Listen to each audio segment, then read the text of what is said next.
शुरू अल्लाह के नाम से जो बड़ा मेहरबान और निहायत रहम करने वाला है। उस रोज़ मेरे शोहर ने मुझे बहुत बेदर्दी से मारा पीटा था। दोस्तों, इस वीडियो में आगे बढ़ने से पहले अगर आप लोगों ने अभी तक हमारे YouTube चैनल औरत हब को सब्सक्राइब नहीं किया तो इस चैनल को सब्सक्राइब कर लें और साथ ही लगे बेल आइकन को भी प्रेस कर दें ताकि तवातुर के साथ हमारी वीडियोस आप तक पहुंचती रहें। और उसकी वजह यह थी कि मेरी सास ने मेरे शोहर को मेरे खिलाफ उकसाया था कि ये औरत पैदाइशी बांझ है और इस औरत से औलाद नहीं होनी, इसको छोड़ो और किसी दूसरी औरत से शादी कर ले। मेरी सास की इन्हीं बातों की वजह से मेरे शोहर बात ना मानता, मुझे डांटता रहता और उस रोज तो उसने हद ही कर दी। मुझे मारने पीटने के बाद सुकून ना हुआ तो मुझे कहने लगा कि अगर तुम माँ ना बन सकी तो मैं तुम्हें छोड़ दूंगा और किसी दूसरी औरत से शादी कर लूंगा। मेरा जेठ शोहर का बड़ा भाई पास ही खड़ा था और सारा मंजर देख रहा था। उससे रहा ना गया तो उसने मेरे शोहर को बुरा भला कहना शुरू कर दिया। उस पर मेरी सास ने उसे भी बुरा भला कहना शुरू कर दिया। मेरा जेठ उम्र में मुझसे काफी बड़ा था लेकिन उसकी शख्सियत मेरे शोहर से बिल्कुल मुख्तलिफ सी। दरअसल पहले तो बुरे शोहर का रवैया मेरे साथ बहुत अच्छा था, लेकिन शादी के 4 साल गुजरने के बाद भी जब कोई बच्चा पैदा ना हुआ तो उसका रवैया मेरे साथ बदलने लगा।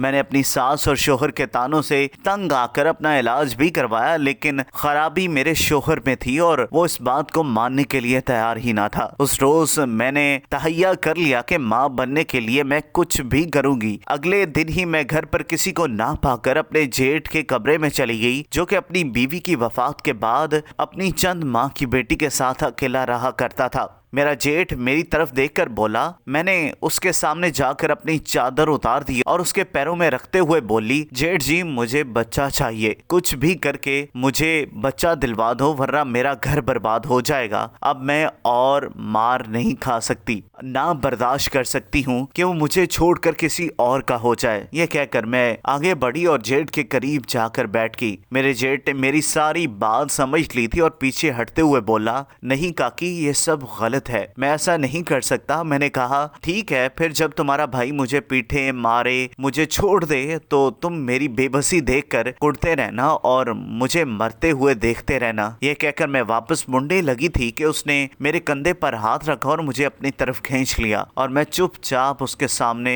बिछ गई थी। और उस वक्त अपना घर बचाने के लिए मैं और करती तो क्या करती। खैर उम्मीद बराई और कुछ दिनों बाद मैं अपने शोहर को खुशखबरी दी कि अब मैं माँ बनने वाली हूँ और वो उस खबर पर ऐसे खुश हुआ जैसे किसी कातिल की सजाए मौत माफ होने पर वो खुश होता हो। और मैं अपने शोहर की खुशी देखकर खुश थी। अब उसने फिर से मेरे नखरे उठाना शुरू कर दिए थे। मुझे किसी काम को हाथ ना लगाने देता, कहीं कोई मसला बन जाए और हर वक्त मेरी खातिर मदारत में मसरूफ रहता। मेरी सास जो मेरे सबसे बड़ी दुश्मन बनी बैठी थी वो भी मुझसे अब खुश रहती थी। फिर हमारे घर में एक चांद सा बेटा पैदा हुआ और मेरे शोहर पूरे गांव में मिठाइयां बांटने लगा, लेकिन उसे क्या मालूम था कि वो इसका बेटा नहीं। मैं चुप रही और मैंने सारी जिंदगी चुप रहना ही था। अगर वो वाकया पेश ना आता मुझे अपने शोहर को सब कुछ सच सच बताना पड़ा। दरअसल हुआ यूं कि मेरा बेटा अपने बाप का बहुत ही लाडला था। उसकी जुबान से बात निकलने से पहले ही बाप उसकी बात पूरी कर देता था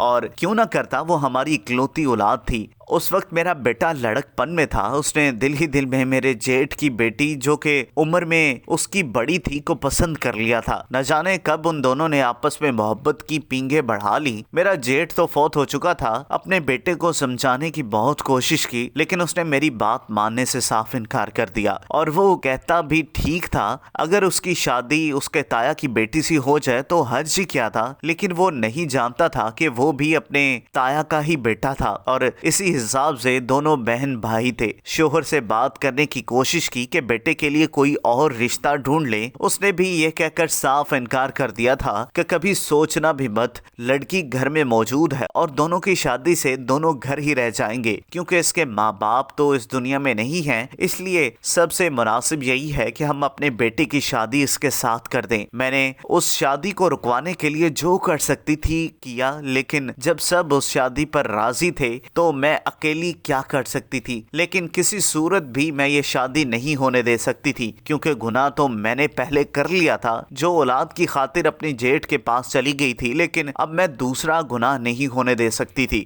جس دن ان لوگوں کی منگنی ہونے والی تھی، میں نے اپنے شوہر کو تمام واقعہ سچ سچ بتا دیا کہ کسی طرح میں نے اس کو مار پیٹ اور ساس کے تانوں سے آ کر اس کے بھائی کو اس گناہ پر مجبور کیا تھا، اور میرا شوہر جو کہ میری بات سن کر سخت ہی ہو گیا تھا، کافی دیر تک خاموش بیٹھا رہا۔ میں اس کے سامنے سر جھکائے اپنی سزا کی منتظر بیٹھی تھی۔ اپنے گناہ کی پاداش مجھے جو بھی سزا سنائی دے میں ہنس کر قبول کر لوں گی، لیکن نہیں، بھائی کی شادی کروانے کا گناہ نہیں کر سکتی تھی۔ کافی دیر گزرنے کے بعد میں نے نظر اٹھا کر دیکھا، اپنے شوہر کو دیکھا تو میں ایک دم ٹھٹر سی رہ گئی۔ سوچ رہی تھی کہ اب مجھے یہ کیا سزا دے گا، یہ میری زندگی کا آخری دن ہوگا، کیونکہ میں نے اپنے شوہر کی پیٹھ پیچھے بڑا گناہ کیا، اور میں جانتی تھی کہ کوئی بھی مرد یہ بات برداشت نہیں کر سکتا، لیکن میرا شوہر اپنی آنکھوں میں آنسو بھرے میرے سامنے دونوں ہاتھ جوڑے بیٹھا تھا۔ وہ میری آنکھوں میں دیکھتے ہوئے بھری ہوئی آواز میں بولا، سکینہ، میں تمہارا بہت بڑا گنہگار ہوں، مجھے سمجھ نہیں آ رہی کہ میں تم سے کس طرح معافی مانگوں۔ اگر میں اس وقت تمہیں مجبور نہ کرتا تو تم یہ گناہ نہ کرتی، لیکن مجھے خوشی اس بات کی ہے کہ تم نے اس بات کو چھپانے کے بجائے کھل کر مجھے بتا دی، اور ہم دونوں ایک بہت ہی بڑے گناہ سے بچ گئے ہیں۔